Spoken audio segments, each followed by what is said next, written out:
Matthew McConaughey was Hollywood's rom-com king. Then one night he realized he'd become someone he didn't recognize. 8 million, 10 million, 12 million, $14.5 million. He said no to all of it. This is what happens when you stop half-assing your own life and bet everything on who you're actually supposed to be.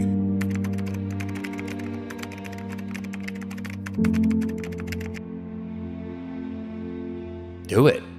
Say what you can do what you say. If you can't do it, don't say you can do it. Don't over-leverage yourself. Don't over-leverage a decision and then jump in and kind of dip a toe. I think I'll try it out. No, think if you're going to try it out beforehand, but when it's time to go, dive. Finish it. Find out.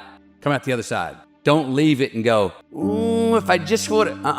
That keeps me up at night. I think it keeps a lot of us up at night. When you half-ass something and you just don't know whether you failed or succeeded, got what you want or didn't get what you want. Finding out and looking in the mirror and going, I didn't half-ass it, I went all the way. I don't want to go to law school anymore. I want to go to film school.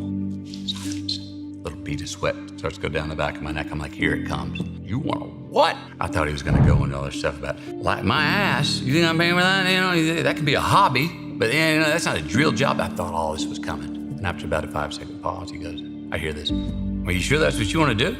Yes, sir. Another long pause. Then I hear, well, don't half-ass it. I wouldn't have been in the top 100 things I thought he would have said. I was fully stabilizing in that moment. As I said, I called Tuesday night, 7 o'clock. He'll have had a beer. He's already had dinner. Not Monday, because that's the first day of the work week. He'll be a little more stressed. Catch him at Tuesday when I unload this that I don't want to go to law school, I want to go to film school. And I really thought he was going to go, you want to do what? Again, the family I grew up in, the idea of me thinking that the idea of going into film, it's like a very Saturday idea, a hobby idea, not a job had to do with that. I mean, yeah, it did have something to do with it. Look, when he said don't half-ass it, he was, and I talk about this in the book, he wasn't only giving me permission, he was giving me a responsibility. He was going, I knew I had his word with me in my future decisions. I was making it for more than myself.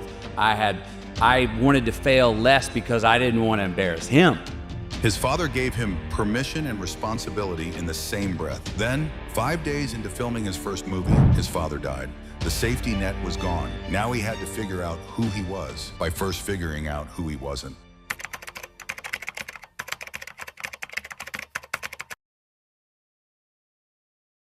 I think you've probably known the story. 5 days in, my dad moved on. Rick and I were just talking about this the other day because his father just moved on a few days ago. We were talking about yesterday. I went home, came back to work, still had going through morning with my dad, had that sobriety that comes when you lose a loved one to death. You talk about sobering up and courage of the world, even more than my dad tell me don't half-ass it. Him passing gave me some real courage, man. I mean, of looking at the world straight in the eye and not being intimidated by mortal shit anymore.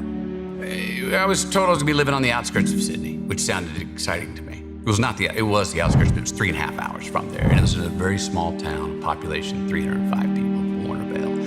And I remember pulling up that gravel driveway with that host family. And when the brakes, they're like, welcome to Australia, mate. I was like, all right, not what I thought, but I can make this work.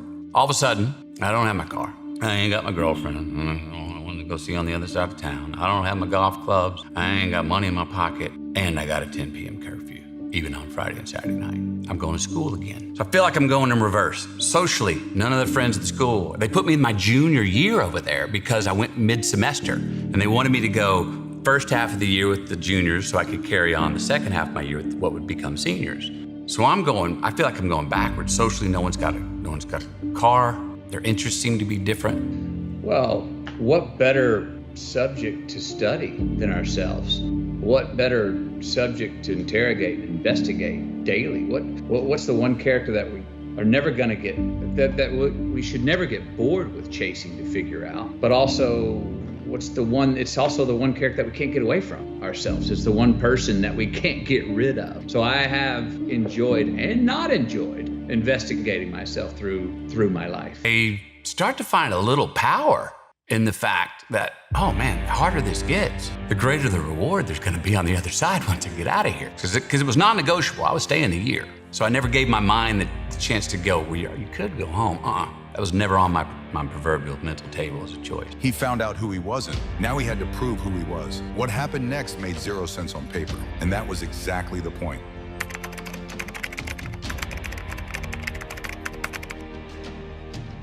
So nothing comes in for months. And I'm starting to think like, oh my gosh, I might need to become a teacher. I might need to go back to law school. I find a new vocation. I just wrote myself a one-way ticket out of Hollywood. This offer comes in for this action comedy, $8 million offer.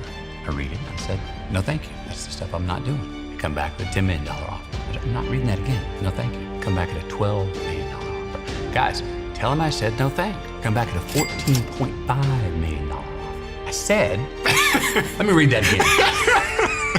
I read it again. It's the same words that were in the $8 million offer that I said no to, but it was better written. It was funnier, man. I could see myself in it. I could make this work. Yeah.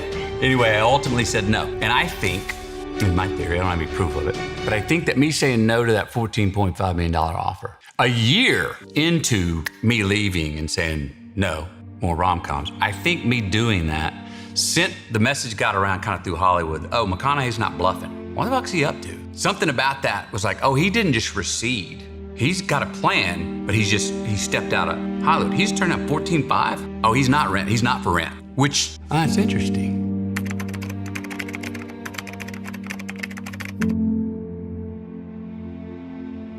What's the difference between a nice guy and a good man? Right about that in there, but a nice guy a nice guy gets along. Yeah, do that. Yeah, I'll do that. They don't necessarily have discernment or judgment, not sure what they stand for or stand against. It's like, yes, sure, yeah, hey. A good man has ideals that they stand for and they'll stand against, and when they're tested, a good man is not a nice guy. That's in the chapter of manning up. So I grew up only knowing sort of the courage of the persistence. Be resilient, endure, get up, dust yourself off, go. The problem with that, the Achilles heel with that, is if you get up and you have the courage to keep on going every time and get up and dust yourself off, you make the same mistakes each time around because you never backed up to have what I've now learned and still learning is the courage to go, no, I'm gonna let some people pass me in the race right now because I'm gonna look at why I keep stepping in that damn same pothole and twisting my ankle, the same spot. Why I keep failing when I try to get that next spot in this relationship or failing in this place to get this product of my craft. I come here today, whether we had never talked before. I have nothing in my head going into anyone's situation. I wonder if they're trying to get me. Oh, is he gonna ask a tricky question? Oh, is he trying to play a guy? I don't, because that'll hang me up. I won't be able to freely think and go. Now, at the same time, have I been doing this long enough where before I'm about to say something or as I'm saying it, I can go, oh, if you don't finish this sentence right, that's gonna be a headline in a rag bag or something, you know what I mean? You know what I mean? Oh, that's not gonna be the headline you want. I'm conscious enough of that. But I'm a trust first guy and I've been burned. And I'm like, I'll make that bet again. Because I know if I put more trust on Howdy, it's going to do something to you where maybe you aren't the most trustworthy. I've seen people become more trustworthy. I've seen people give more because they go, well, this guy's giving me a massive amount of trust. He just empowered me, dude. He just he saw a dignity in me that I didn't see. He's giving me a license, a privilege, some chutzpah to go, oh, okay. And I believe in that. And I see that in people, and it's a bit of that, you know, may what we give from our soul get a like response from others. I believe in that reciprocity. So I'm a trust first guy. The residuals for going through life without trust, shit, that sucks. I mean, I also, I trust myself more now than maybe I used to. Matthew McConaughey didn't just say no to $14.5 million. He said no to being someone else's idea of success. So here's the question. What's the rom-com you're still showing up for? The safe version of your life that everyone else approves of, but you're dying inside. The scariest question isn't what if I fail? It's what if I never actually try to be who I'm supposed to be? Don't half-ass it. Which chapter hit you hardest? Drop the number below. See you at work.